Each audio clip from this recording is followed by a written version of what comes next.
Episode के starting में हम देखते हैं कि शियोरी के सामने गुंडे आ जाते हैं। वो उसे मारने के लिए आ रहे होते हैं, लेकिन तभी वहाँ पे चासेगिया पुलिस को लेकर आ जाता है और वो ऐसा होने से बचा देता है। शियोरी चासेगी के पास जाती है तो वो उससे पूछता है या तुम ठीक हो, तभी वो बेहोश हो जाती है और हमें पास्ट का सीन दिखाई देता है। फिर वो गाड़ी में होती है और पानी में डूब रही होती है, लेकिन तभी गाड़ी से बाहर आ जाती है और अपने सामने एक और लड़की को देखती है जो कि जोशिन काल से होती है। वो शोरी जोशन काल में चली जाती है और कांगना शिन प्रेजेंट में चली आती है, यानी 20th सेंचुरी में आ जाती है। शोरी की आंखें खुलती है और वो देखती है कि सब लोग मुझे कांगना शिन क्यों कह रहे हैं। प्रेजेंट में शोरी को होश आ जाता है और वो बिल्कुल ठीक हो जाती है। अगले सीन में हम दादाजी को देखते हैं जो हॉस्पिटल में होते हैं।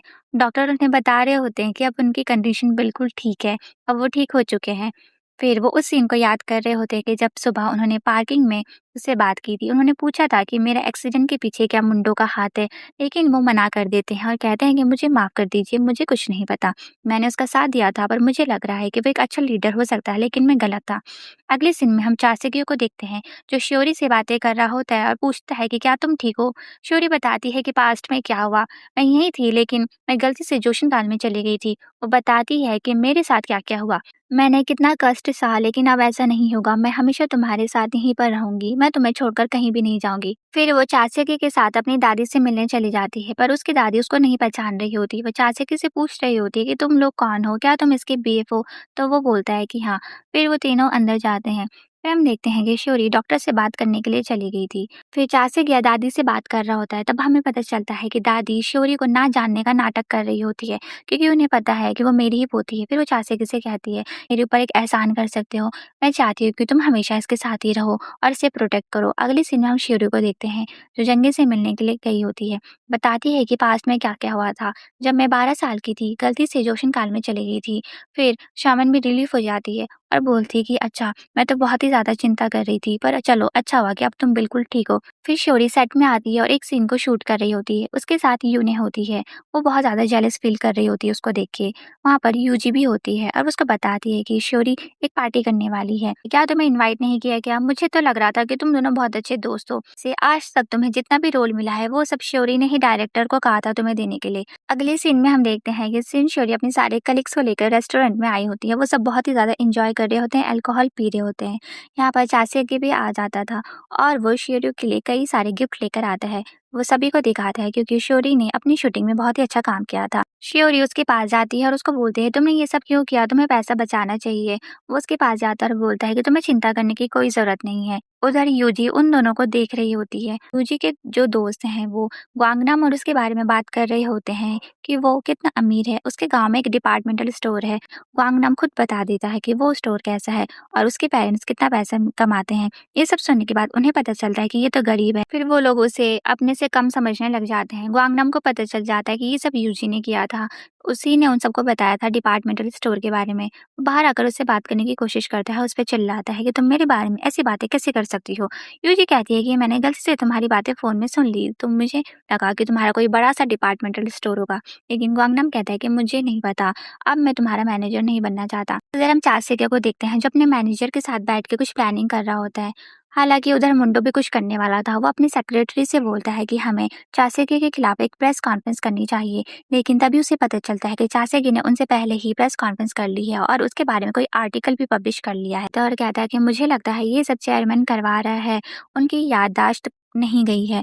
वो सिर्फ प्रिटेंड कर रहे हैं कि उनकी याददाश्त चली गई है। हमें केयरफुल रहना होगा। इसी बीच हम एक एयरपोर्ट के प्रपोजल को देखते हैं जो कि उसी जगह पर बनने जा रहा था जहाँ पर मुंडो का रिजॉर्ट बनेगा। मुंडो मेयर से बात करता है और कहता है कि तुम एयरपोर्ट को मत बनवाओ, लेकिन वो मना कर देती है क्योंकि उसके साथ में तेही होती है जो उसे कुछ ऑफर करती है। चासेगी भी पास में ही होता है जो तेही से कहता है कि तुमने बहुत अच्छा काम किया। फिर वो अपने घर आता है, कुछ पुरानी वीडियोस को देखता है। श्योरी भी वहाँ पर आ जाती है, वीडियोस को देखना चाहती है लेकिन वो लैपटॉप नहीं देता। ऐसे करते टाइम श्योरी उसके करीब आ जाती है और इसे किस करना चाहती है, लेकिन बाहर में कोई बेल बजा देता है। फिर हम देखते हैं कि चाचे की आंटियां होती हैं। श्योरी अंदर छिप जाती है।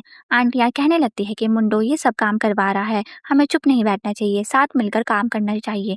लेकिन चाचे कहता है कि हम कब से क्लोज हो गए, आप तो मुझे दूर धकेलना चाहती थी, मैं तो तुम्हारी फैमिली का हिस्सा भी नहीं था। ये सब बातें तो आपने ही कही थी, लेकिन वो कहती हैं कि हमने कब कहा था। तभी वापस श्योरी आ जाती है और उनको वहां से भगा देती है। श्योरी चाचे से कहती है कि चलो दादाजी से मिलने चलते हैं। अगले सीन में वो हॉस्पिटल जाते हैं जहाँ पर उन्हें पता चलता है कि मुंडो पहले से ही चेयरमैन से बात कर रहे हैं, क्योंकि उसे उन पर डाउट हो रहा था कि उनकी याददाश्त नहीं गई, लेकिन उसे कुछ भी पता नहीं चल पाता। जब वो बाहर आता है तो उन दोनों को देखता है और चाचा से कहता है कि यहाँ पर आने की परमिशन केवल मुझे है, तुम यहाँ पर क्या कर रहे हो? चाचा कहता है, तुम पहले से जानते हो कि मैं कुछ भी कर सकता हूँ, तुम मुझे नहीं रोक सकते। मुंडो अपने लोगों से कहता है कि ठीक है, इनको जाने दो।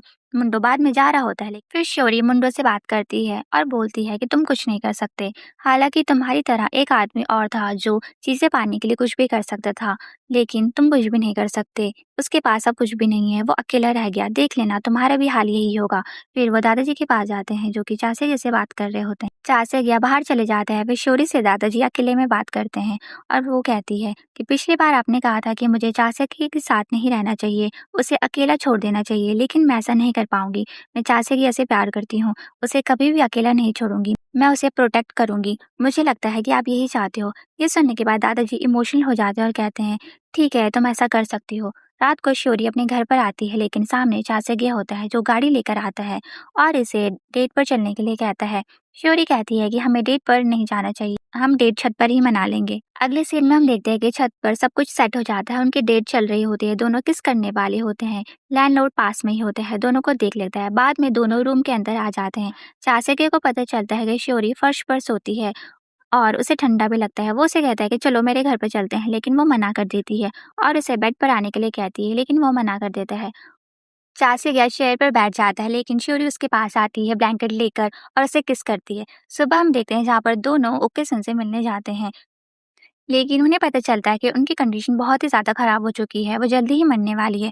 शौर्य से मिलने के लिए अंदर जाती है। कुछ टाइम के लिए दादी को होश आता है, वो अपनी पोती से बात करती है। वो ड्राइवर बनने के बारे में फिर से बात करती है। शौर्य इस चीज़ को लेकर एक स्टोरी सुनाती है जो कि हुई नहीं है, लेकिन उसको फिर भी बताती है कि कैसे क्या हुआ था। हम दोनों ऐसे भाग गए थे, बाहर एक बस खड़ी थी, आप उसे चलाने लगी। हम दोनों सिटी बस में घूम रहे थे, फिर हम विलेज में आए, वहाँ पर कई पैसेंजर थे, आप उन सभी को अंदर ले आई और सभी को एक डेस्टिनेशन तक पहुंचाया। ये सब सुनने के बाद दादी को शांति मिल जाती है और वो उन्हें बाय करती है, हमेशा के लिए चली जाती है। दूसरी ओर मुंडो गाड़ी में होता है, लेकिन ड्राइवर बार बार उसको देखे जा रहा था। मुंडो को इस पर शक हो जाता है और कहता है कि आगे से तुम ड्राइव नहीं करो। ये भी बोलता है कि मेरे बेटे को कोई और पिकअप कर लेगा, तुम्हें ऐसे करने की कोई जरूरत नहीं है। लेकिन स्कूल में जाता है तो वो देखता है कि वो स्कूल में नहीं है, क्योंकि उसको उसके ड्राइवर ने पिकअप कर लिया है। वो ड्राइवर को फोन करता है और कहता है तुम्हारा लड़का दादाजी के साथ है, हॉस्पिटल में आज। अगले सीन में वो दादाजी के पास आता है और बोलता है ये सब क्या है, आपने अपनी लाइन क्रॉस की है। दादाजी बोलते हैं कि मुझे पहले से पता था तुम कैसे इंसान हो, बचपन में कैसे चाचे को परेशान किया करते थे, लेकिन मैंने कुछ नहीं किया। मेरे पेशेंस की भी एक सीमा है, तुम्हारी वजह से अब वो क्रॉस हो चुकी है। मुंडो अपने बेटे के पास आता है और देखता है कि उसे चोट लगी हुई है। वो दादाजी की ओर देखता है और कहता है कि तुम देख लेना, तुम्हें इसके लिए क्या करना पड़ेगा। उधर हम चाचे और शौर्य को देखते हैं जो दादी के रेस्टोरेंट में होते हैं। चाचे गया शौर्य से कहता है मैं कुछ खाना लाने के लिए बाहर जा रहा हूँ। दूसरी ओर हम तेही को देखते हैं जो म्यूजियम में आई होती है।